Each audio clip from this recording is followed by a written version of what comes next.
మంగళవారం కర్నూలు జిల్లా నియోజకవర్గ కేంద్రమైన పత్తికొండలోని చుట్టుపక్కల సమీపంలో ఉన్న హంద్రి నివాస్ సుజల స్రవంతి కాలువ వెడల్పులను మంత్రి నిమ్మల రామానాయుడు పరిశీలించారు.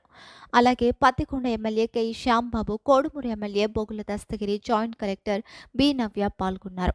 అనంతరం మంత్రి మాట్లాడుతూ రాయలసీమ జిల్లాలకు జీవనాడి అయిన హంద్రి నివా ప్రాజెక్టులపై ముఖ్యమంత్రి చంద్రబాబు నాయుడు ప్రత్యేక దృష్టి పెట్టారని అన్నారు.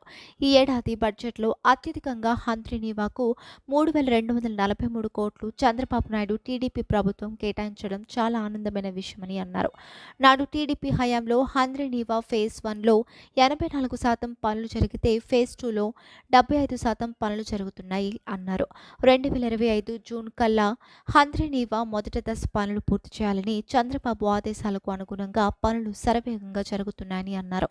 చంద్రబాబు రాయలసీమకు కృష్ణా గోదావరి జలాలు తరలించి రతనాల సీమగా మార్చే ప్రయత్నం చేస్తున్నారని అన్నారు. గత టీడీపీ హయాంలో ఇరిగేషన్కు 70,000 కోట్లు కేటాయిస్తే వైసీపీ మాత్రం 22,000 కోట్లు మాత్రమే కేటాయించిందని మండిపడ్డారు. వైసీపీ ప్రభుత్వం 2020 నాటికి హంద్రి నివా పూర్తి చేస్తామని ప్రగల్భాలు పలికి తట్టామట్టి కూడా తీయలేదని అన్నారు.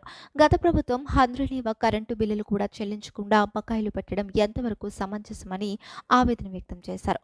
హంద్రి నివా నందు చంద్రబాబు ఏర్పాటు చేసిన 3,850 క్యూసెక్కులు సామర్థ్యం ఉన్న మోటార్లను కూడా గత ప్రభుత్వం వాడుకోలేకపోవడం చాలా దురదృష్టకరమని అన్నారు. నాడు చంద్రబాబు గొల్లపల్లి రిజర్వాయర్కు నీటిని తరలించబట్టే అక్కడికి కియా పరిశ్రమ ఏర్పాటు చేసి అక్కడ కొన్ని వేల మందికి ఉపాధి అవకాశాలు కల్పించేలాగా టీడీపీ ప్రభుత్వం చేసిందని అన్నారు. ప్రస్తుతానికి 2025 జూన్ కల్లా హంద్రి నివా మొదటి దశ పనులు పూర్తి చేయాలని చంద్రబాబు ఆదేశానుకూలంగా పనులు వేగవంతంగా జరుగుతున్నాయని అన్నారు. వర్క్ అగ్రిమెంట్ ఇచ్చాడు, లైనింగ్ అగ్రిమెంట్ ఇచ్చాడు 2020లో. మరి ఆ రోజు ఆయన ముఖ్యమంత్రిగా మరి లైనింగ్ అగ్రిమెంట్ ఇచ్చి మరి టెండర్లు పిలిచినప్పుడు అప్పుడు ఈ వైసీపీ ఎమ్మెల్యేలు ఏం చేశారు? అప్పుడు నోరిప్పల. అంటే అధికారంలో ఉంటే ఒక రకంగా, ప్రతిపక్షంలో ఒకరంటే ఒక రకంగా. అంటే ఇటువంటి కుట్రలు పన్నిటువంటి నియోజకవర్గాలకి జిల్లాలకి మధ్య ఇట్లా ఇష్యూలు టేకప్ చేసేటువంటి వ్యక్తులు వాళ్ళందరూ కూడా ఖచ్చితంగా ఈరోజు మరి చంద్రబాబు నాయుడు గారు, పవన్ కళ్యాణ్ గారు వీళ్ళిద్దరికీ తోడుగా నరేంద్ర మోడీ గారు ఈ కూటమి ప్రభుత్వం రాయలసీమను మళ్ళీ సస్యశ్యామలం చేయాలి, మళ్ళీ రతనాల సీమగా రాయలసీమను మార్చాలనేటువంటి ఆలోచనతోటే అడుగడుగున కూడా పనిచేస్తూ ఉన్నారు. ఖచ్చితంగా రేపు 2025 మరి జూన్ 10 కల్లా ఈ యొక్క పనులన్నీ కూడా పూర్తి చేసేటువంటి విధంగా ప్రతి వారం కూడా రివ్యూ చేస్తూ ఉన్నాం. ఇప్పుడు కూడా అధికారులతోటి ఏజెన్సీలతో కూడా రివ్యూ చేస్తాం. వాళ్ళకి ఏదైనా ఎక్కడైనా ఇంకా పర్మిషన్స్ కానీ ఏదైనా రావాల్సి ఉంటే డిజైన్స్ కానీ అన్నీ కూడా క్లియర్ చేస్తూ ఉన్నాం.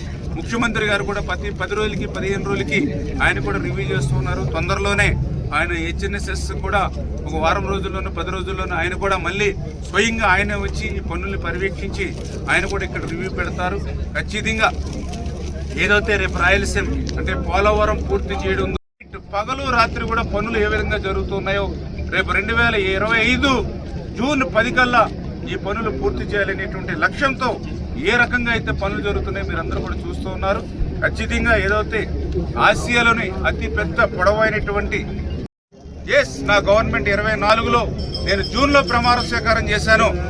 మళ్ళీ 25 జూన్ కల్లా హెచ్ఎన్ఎస్ఎస్ నుంచి రాయలసీమకి నీరు రావాలనేటువంటి ఆలోచనతో మరి చంద్రబాబు నాయుడు గారు పనిచేస్తూ ఉన్నారనంటే పని చేసేటువంటి ముఖ్యమంత్రికి, పనికిరానిటువంటి ముఖ్యమంత్రికి ఉన్నటువంటి తేడా ఏంటనేది రాయలసీమ ప్రజలందరూ కూడా అర్థం చేసుకోవాలని చెప్పి తెలియజేసుకుంటూ మరి అదేవిధంగా ఏదైతే మేము కూడా చూసాం రాయలసీమకు సంబంధించి మరి ఏదైతే గాలేరు నగరి అదేవిధంగా మరి హెచ్ఎన్ఎస్ఎస్ లింక్ చేస్తామని చెప్పి గతంలో మరి ఏదైతే గాలేరు నగర్ నుంచి హెచ్ఎన్ఎస్ఎస్కి లింక్ అని పేరు చెప్పి మరి ఆ రోజు మరి పైప్ లైన్ ఇంకా లైనింగ్ పెట్టుతూ ఉన్నాం. లైనింగ్ కూడా ఎక్కడికక్కడ పోటీలు పెట్టమని చెప్పారు. సీఎం గారు కూడా చాలా క్లియర్గా చెప్పారు, ప్రతి కాన్స్టిట్యున్సీకి నీరు వెళ్ళాలి, ప్రతి నియోజకవర్గంలో ఉన్న చెరువులన్నిటికీ కూడా నీరు పోవాలి.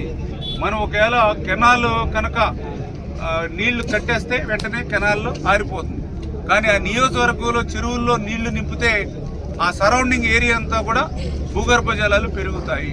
అంటే ఈ కెనాల్లో హెచ్ఎన్ఎస్ఎస్లో నీళ్లుంటే అటు 1/2 కిలోమీటర్ ఇటు 1/2 కిలోమీటరు భూగర్భ జలాలు పెరుగుతాయి. అదే మనం నియోజకవర్గంలో 20 చెరువులు 30 చెరువులు 70 చెరువులు ఎన్ని చెరువులు ఉంటే అన్ని చెరువులకి ఆ వాగుల్లోకి నీళ్లు పెడితే ఆ వాగులంట సరౌండింగ్ ఏరియా, ఆ చెరువులు సరౌండింగ్ ఏరియా. అంటే 70 చెరువులకి ఇప్పుడు ఏదైతే ఇప్పుడు ప్రతికొండ 70 చెరువులు ఉన్నాయన్న 70 చెరువులకు నీళ్లు పెడితే 70 కిలోమీటర్లు దగ్గర అంతా కూడా సస్యశ్యామలు అయ్యేటువంటి పరిస్థితి, భూగర్భ జలాలు పెరిగేటువంటి పరిస్థితి. కాలువ కట్టినా కూడా ఇంకొక నెల 2 నెలలు కూడా ఆ చెరువులో నీళ్లు ఉండడం వల్ల ఆ ప్రాంతం అంతా కూడా ఇంకో 2 నెలలు ఇంకా మీకు మరి భూగర్భ జలాలు పెరిగేటువంటి పరిస్థితి.